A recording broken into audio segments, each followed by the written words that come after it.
ನಮ್ಮ ರಾಜ್ಯದ ಮಂತ್ರಿಯಾಗಿದ್ರು ಅನಂತ್ ಕುಮಾರ್ ಹೆಗಡೆ ಅವರು ಅವ್ರು ಏನಂದ್ರು, ನಾವು ಬಿಜೆಪಿ ಸರ್ಕಾರ ಬಂದಿರದೆ ಸಂವಿಧಾನ ತೆಗೆಯಂತ ಏನಿದ್ರು ತಮಗೆಲ್ಲ ಗೊತ್ತಿರೋ ವಿಚಾರ. ಇವತ್ತು ಬಾಬಾ ಸಾಹೇಬ್ ಅಂಬೇಡ್ಕರ್ ಸಂವಿಧಾನ ಕೊಟ್ಟಿಲ್ಲ ಅಂದ್ರೆ ನೀವು ಅನ್ಕೊಳಕ್ಕಾಗ್ತಾ ಇಲ್ಲ, ನಾನು ಈ ಮಂತ್ರಿಯಾಗಿ ನಿಲ್ಲಕ್ಕಾಗ್ತಾ ಇಲ್ಲ. ಇವತ್ತು ಏನ್ ನಮ್ಮ ನಾಯಕರಾದಂತ ರಾಹುಲ್ ಗಾಂಧಿ ಅವರು ಇವತ್ತು ಧ್ವನಿಯನ್ನ ಇಟ್ಟು ಇವತ್ತು ಕಾರ್ಯಕ್ರಮನ ಹಮ್ಮಿಕೊಂಡಿದ್ರ, ಆ ಕಾರ್ಯಕ್ರಮವನ್ನು ಹಮ್ಮಿಕೊಳ್ಳಕ್ ಸಾಧ್ಯ ಆಗ್ತಾ ಇಲ್ಲ. ಹಾಗಾಗಿ ನಮ್ಮ ಕರ್ತವ್ಯ ಇರ್ತಾನೆ ಜೋರ ಧ್ವನಿಯಲ್ಲಿ ಜೈ ಭೀಮ್ ಹೇಳೋದು. ಜೈ ಭೀಮ್, ಜೈ ಭೀಮ್, ಜೈ ಜೈ ಭೀಮ್. ವೇದಿಕೆ ಮೇಲೆ ಆಸೀನಿರುವ ಎಲ್ಲ ನಮ್ಮ ಪಕ್ಷದ ಮುಖಂಡರೇ, ಇಲ್ಲಿಂದ ಎಲ್ಲ ಕಾರ್ಯಕರ್ತರೆ, ಮಧ್ಯಾಗಿ ತಮಗೆ ವರಮಹಾಲಕ್ಷ್ಮಿ ಹಬ್ಬದ ಆರ್ಥಿಕ ಶುಭಾಶಯನ ಕೋರಕ್ ಬಯಸ್ತಾ ಇದ್ದೀನಿ. ಇವತ್ತು ಹಬ್ಬದ ದಿನಾನು ಇಷ್ಟು ದೊಡ್ಡ ಮಟ್ಟದಲ್ಲಿ ನಾವು ಬಂದು ಈ ಕಾರ್ಯಕ್ರಮದಲ್ಲಿ ಭಾಗವಹಿಸಿದ್ದೀರಾ. ಹಾಗಾಗಿ ನಿಮ್ಗೆ ಮೊದಲನೇದಾಗಿ ಕೈ ಜೋಡಿಸಿ ದೊಡ್ಡ ನಮಸ್ಕಾರನ ಸಲ್ಲಿಸಕ್ ಬಯಸ್ತಾ ಇದ್ದೀನಿ. ನಮ್ಗೆಲ್ಲ ಗೊತ್ತಿದ್ದಂಗೆ ನಮ್ಮ ನಾಯಕರಾದಂತ ರಾಹುಲ್ ಗಾಂಧಿ ಅವರು ಈ ಚುನಾವಣೆ ಇದರಲ್ಲಿ ನಿನ್ನೆ ಪ್ರೆಸ್ ಮೀಟ್ ಅನ್ನ ಮಾಡಿದ್ದಾರೆ. ತಮ್ಗೆಲ್ಲ ಗೊತ್ತಿದ್ದಂಗೆ ಡೀಟೇಲ್ ಆಗಿ ಮಾನ್ಯ ರಾಹುಲ್ ಗಾಂಧಿ ಅವರು, ಮಾನ್ಯ ಮುಖ್ಯಮಂತ್ರಿಗಳಾದಂತಹ ಸಿದ್ದರಾಮಯ್ಯ ಸಾಹೇಬರು, ಮಾನ್ಯ ಉಪಮುಖ್ಯಮಂತ್ರಿಗಳಾದಂತ ಡಿ ಕೆ ಶಿವಕುಮಾರ್ ಸಾಹೇಬರು ಡೀಟೇಲ್ ಆಗಿ ತಮ್ಮ ಬಂದು ಹೇಳ್ತಾರೆ. ನಮ್ಗೆ ಗೊತ್ತಿದ್ದಂಗೆ ಕರ್ನಾಟಕದಲ್ಲೇ ನಮ್ಮ 2024 ಏನ್ ಮನ್ಸೂರ್ ಖಾನ್ ಅವರು ಕಾಂಗ್ರೆಸ್ ಪಕ್ಷದ ಅಭ್ಯರ್ಥಿ ಆಗಿದ್ರು, ತಾವೆಲ್ಲ ನೋಡಿದಿರ ಟಿವಿನಲ್ಲಿ. ಕನಿಷ್ಠ ನನ್ನ ಅನಿಸಿಕೆ ಕೊನೆವರೆಗೂ ನಾವು ಲೀಡ್ ಆಗಿದ್ವಿ. 70,000 ನಾವು ಲೀಡ್ ಆಗಿದ್ವಿ. ನಾವೆಲ್ಲ ಖುಷಿ ಸಂತೋಷನ ಪಟ್ವಿ. ಈ ಬಾರಿ ನಮ್ಮ ಸೆಂಟ್ರಲ್ ಕ್ಷೇತ್ರದ ಪಾರ್ಲಿಮೆಂಟ್ ಕ್ಷೇತ್ರದಿಂದ ನಾವು ಗೆದ್ದಾಗಿದ್ವಿ ಅಂತ ಹೇಳ್ಬಿಟ್ಟು ನಾವು ಬಹಳ ಖುಷಿಯನ್ನ ಪಟ್ವಿ.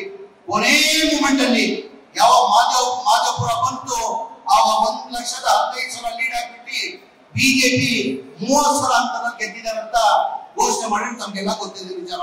ಇದೆಲ್ಲ ರಿಸರ್ಚ್ ಮಾಡಿ ನಮಗೂ ಒಂಥರ ಆಶ್ಚರ್ಯ ಆಯ್ತು. ಹೆಂಗೊಬ್ಬ 1,15,000 ಲೀಡ್ ಮಾಡಕ್ ಸಾಧ್ಯ ಆಯ್ತು ಅಂತ ಹೇಳ್ಬಿಟ್ಟು ನಮ್ಗೆಲ್ಲ ಆಶ್ಚರ್ಯ ಆಗಿತ್ತು.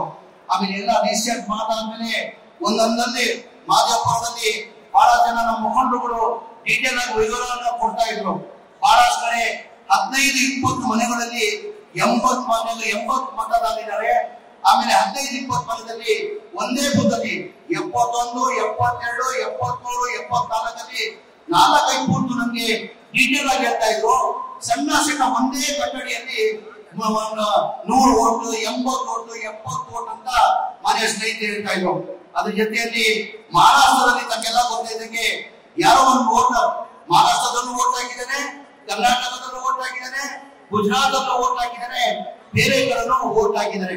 ಆ ಹಿನ್ನೆಲೆಯಲ್ಲಿ ಇವತ್ತು ನಮ್ಮ ರಾಹುಲ್ ಗಾಂಧಿ ಅವರು ಇವತ್ತು ಈ ಬಗ್ಗೆ ಹೋರಾಟನ ಮಾಡಿ ನ್ಯಾಯನ ತೋರಿಸೋ ಕೆಲಸ ಅವ್ರು ರಾಹುಲ್ ಗಾಂಧಿ ಅವರು ಮಾಡ್ತಾ ಇದ್ದಾರೆ.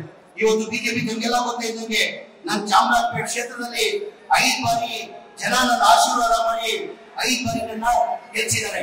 MLA ಚುನಾವಣೆ ನೋಡಿದೀವಿ, ಯಾವತ್ತೂ ಬಿಜೆಪಿ 27,000 ವೋಟ್ ಮೇಲೆ ಬಿಜೆಪಿ ಯಾವತ್ತೂ ತಗೊಂಡಿಲ್ಲ. ಯಾವ ಪಾರ್ಲಿಮೆಂಟ್ ಚುನಾವಣೆ ಬರ್ತಾರೆ 45,000, 48,000 ವೋಟ್ ತಗೊಂಡಿದ್ದಾರೆ. ಏನ್ ಸಾಧ್ಯ ಅದು? ಅಸೆಂಬ್ಲಿಯನ್ನು ತಗೊಂಡ್ಬೇಕಾನೆ. ಅಸೆಂಬ್ಲಿಯಲ್ಲಿ 22,000 23,000 ವೋಟ್ ತಗೊಂಡಿದ್ರು. ಪಾರ್ಲಿಮೆಂಟ್ ಬಂದ್ರೆ 45,000 47,000 ವೋಟ್ ತಗೊಂತಾರೆ. ಇವತ್ತು ಆ ಕೆಲಸ ಇಲ್ಲ ಅಂದ್ರೆ ಇವತ್ತು ಲೋಕಸಭೆಗೆ ನಮ್ಮ ಮನ್ಸೂರ್ ಅವರು ಇವತ್ತು ಯಶಸ್ವಿ ಆಗ್ತಾರಂತ ನಾನ್ ಭಾವಿಸ್ತಾ ಇದ್ದೀನಿ. ಆ ಕಾರಣಕ್ಕೆ ಇವತ್ತು ರಾಹುಲ್ ಗಾಂಧಿ ಅವರು ಧ್ವನಿಯನ್ನ ಎತ್ತಿದ್ದಾರೆ. ನಾವೆಲ್ಲ ರಾಹುಲ್ ಗಾಂಧಿ ಅವ್ರ ಜೊತೆ ಇದ್ದೀವಿ. ರಾಹುಲ್ ಗಾಂಧೀಜಿ आप आगे बढ़ो, हम तुम्हारे साथ हैं. जोर ಹೇಳಬೇಕು, ರಾಹುಲ್ ಗಾಂಧೀಜಿ आप आगे बढ़ो, हम आपके साथ हैं ಅಂತ ಹೇಳಿ ನನ್ನ ಮಾತನ್ನ ಮುಗಿಸ್ತೀನಿ. ಜೈ ಹಿಂದ್, ಜೈ ಕರ್ನಾಟಕ, ಜೈ ಕಾಂಗ್ರೆಸ್.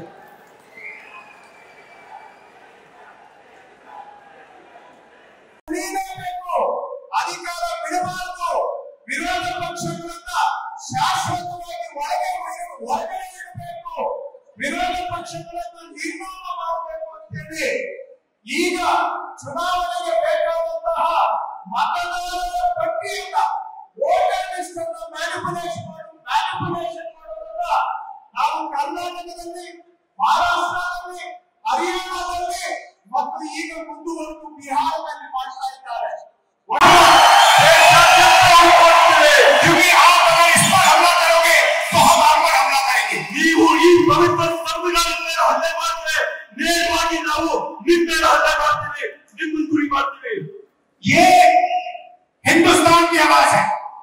ಒಂದು ಪವಿತ್ರವಾದಂತಹ ಗ್ರಂಥ, ಈ ದೇಶದ ಧ್ವನಿ.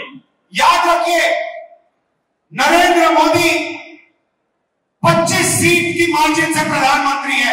ನಾವು ನೆನಪಿಟ್ಕೋಬೇಕು, ನರೇಂದ್ರ ಮೋದಿ ಅವರು ಕೇವಲ 25 ಸೀಟ್ಗಳಿಂದ ಇವತ್ತು ಈ ದೇಶದ ಪ್ರಧಾನಮಂತ್ರಿ ಆಗಿದ್ದಾರೆ. एक सीट हमने दिखा दी कि चोरी हुई है। ಒಂದು ಸೀಟ್ ನಾವು ಸಾಬೀತು ಮಾಡಿ ತೋರಿಸಿದೀವಿ, ಕಳ್ತನ ಆಗಿದೆ ಆ ಸೀಟ್ ಅಂತ ಹೇಳಿ. 25 सीट वो 35,000 या कम वोटों से जीते हैं। 25 foundation, one man one vote. ಈ ಒಂದು ಪುಸ್ತಕದ ಮೂಲಭೂತ ಅಡಿಪಾಯ ಏನಂತಂದ್ರೆ, ಒಬ್ಬ ಮನುಷ್ಯನಿಗೆ ಒಂದೇ ಮತ ಅನ್ನುವಂಥದ್ದು ಅದರ ಅಡಿಪಾಯ. हर हिंदुस्तानी नागरिक को यह संविधान एक वोट का अधिकार देता है। ಪ್ರತಿಯೊಬ್ಬ ಭಾರತೀಯ ಪ್ರಜೆಗೂ ಕೂಡ ಈ ಸಂವಿಧಾನ ಪುಸ್ತಕದ ಮುಖಾಂತರವಾಗಿ ನಾನು ಸಂಸತ್ ಭವನದಲ್ಲಿ ಪ್ರತಿಜ್ಞೆ ಮಾಡಿದ್ದೀನಿ, ಸಂಸತ್ನಲ್ಲಿ ಪ್ರತಿಜ್ಞೆ ಮಾಡಿದ್ದೀನಿ, ಈ ಸಂವಿಧಾನದ ಮೇಲೆ ನಾನು ಪ್ರತಿಜ್ಞೆ ಮಾಡಿದ್ದೀನಿ, ನಾನು ನುಡಿಯಂತದ್ದೆಲ್ಲ ಸತ್ಯ ಅಂತ ಪ್ರತಿಜ್ಞೆ ಮಾಡಿದ್ದೇನೆ. और आज जब हिंदुस्तान की जनता हमारे डेटा को लेकर इलेक्शन कमीशन के वेबसाइट पर सवाल पूछ रही है, तो इलेक्शन कमीशन ने अपना वेबसाइट बंद कर दिया। ಇವತ್ತು ನಮ್ಮ ದೇಶದ ಬಿಜೆಪಿಯ ಮುಖಂಡರು, ನರೇಂದ್ರ ಮೋದಿಜಿ ಅವರು, ಅವರ ಪಕ್ಷದ ಕಾರ್ಯಕರ್ತರು ಈ ಒಂದು ಪವಿತ್ರವಾದಂತಹ ಗ್ರಂಥದ ಮೇಲೆ ಬೇರೆ ಬೇರೆ ರೀತಿಯಾದಂತಹ ಪ್ರಹಾರಗಳನ್ನ ಮಾಡಿದ್ದಾರೆ.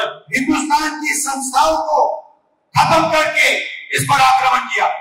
ನಾವು ಸಾಕ್ಷಿಯಾಗಿ ನೋಡ್ತೀವಿ, ಈ ದೇಶದ ಪ್ರಧಾನಮಂತ್ರಿ ಕಳ್ತನ ಮಾಡಿ ಪ್ರಧಾನಮಂತ್ರಿ पूरे ಆಗಿದ್ದಾರೆ. देश को ये सवाल पूछना चाहिए कि इलेक्शन कमीशन इलेक्ट्रॉनिक डेटा और वीडियोग्राफी क्यों नहीं दे रहा है।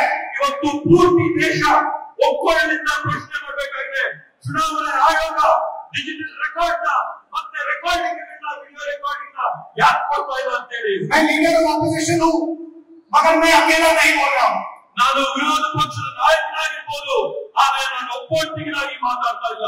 हिंदुस्तान की सारी राजनीतिक ऑपोजिशन की पार्टियां ये सवाल पूछ रही हैं। आपको याद होगा कि कर्नाटक की सरकार चोरी की गई थी।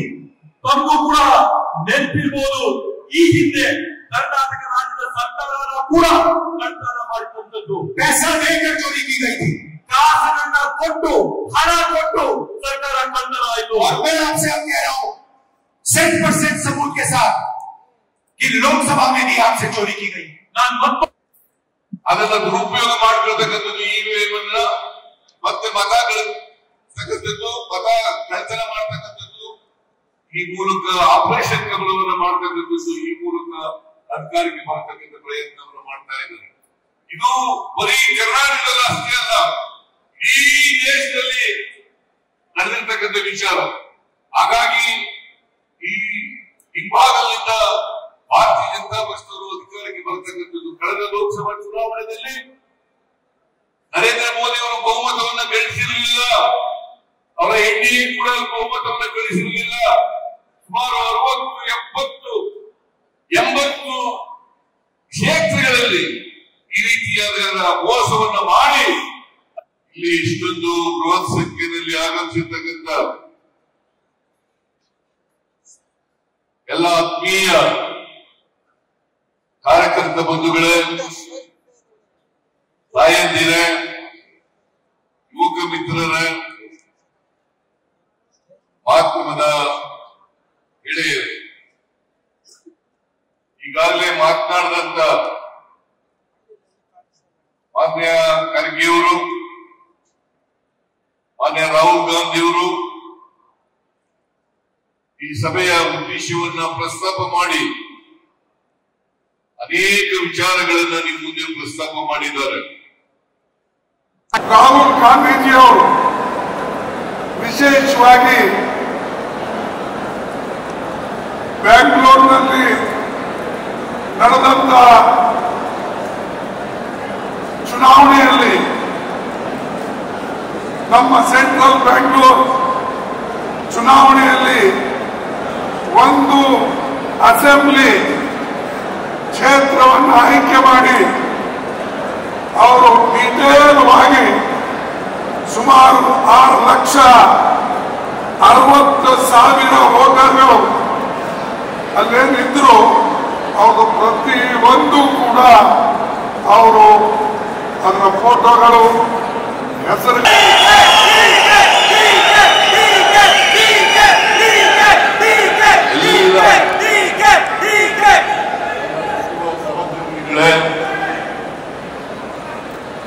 Lok Sabha questions.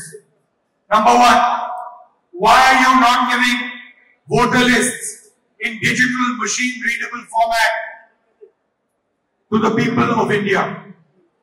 Number two, why are you destroying video evidence? Number three, why is ECI committing massive fraud in the voter lists? Number four, why is ECI threatening opposition instead of answering our questions? And finally, why is ECI behaving like an agent of the BJP? Namaskar. ಸಂವಿಧಾನ ಕೊಟ್ಟಿರ್ತಕ್ಕಂಥದ್ದು ನಮಗೆ ಸಂವಿಧಾನ ಕೊಟ್ಟಿರ್ತಕ್ಕಂಥದ್ದು ಇದನ್ನ ಯಾರಿಂದಲೂ ಕೂಡ ಕಿತ್ಕೊಳ್ಳಿಕ್ಕೆ ಸಾಧ್ಯ ಆಗಲ್ಲ ಅಥವಾ ನಾಶ ಮಾಡಲಿಕ್ಕೆ ಸಾಧ್ಯ ಆಗಲ್ಲ. ಇದು ಮೂಲಭೂತವಾದಂತಹ ಹಕ್ಕು ಅಂತಕ್ಕಂಥದ್ದನ್ನು ನಾವೆಲ್ಲರೂ ಕೂಡ ಅರ್ಥ ಮಾಡ್ಕೋಬೇಕಾಗ್ತದೆ. ಅದಕ್ಕೋಸ್ಕರ ನಾವು ಇದನ್ನ ಬಹಳ ಎಚ್ಚರಿಕೆಯಿಂದ ಚುನಾವಣೆಗಳನ್ನ ಮಾಡಬೇಕು. ನಾವು ನಮ್ಮ ಹಕ್ಕನ್ನು ಚಲಾಯಿಸ್ತಕ್ಕಂಥದನ್ನ ಮಾಡಬೇಕಾಗ್ತದೆ ಅಂತಕ್ಕಂಥ ಮಾತುಗಳನ್ನ ಈ ಸಂದರ್ಭದಲ್ಲಿ ಹೇಳಲಿಕ್ಕೆ ಬಯಸ್ತಾ ಇದ್ದೇವೆ.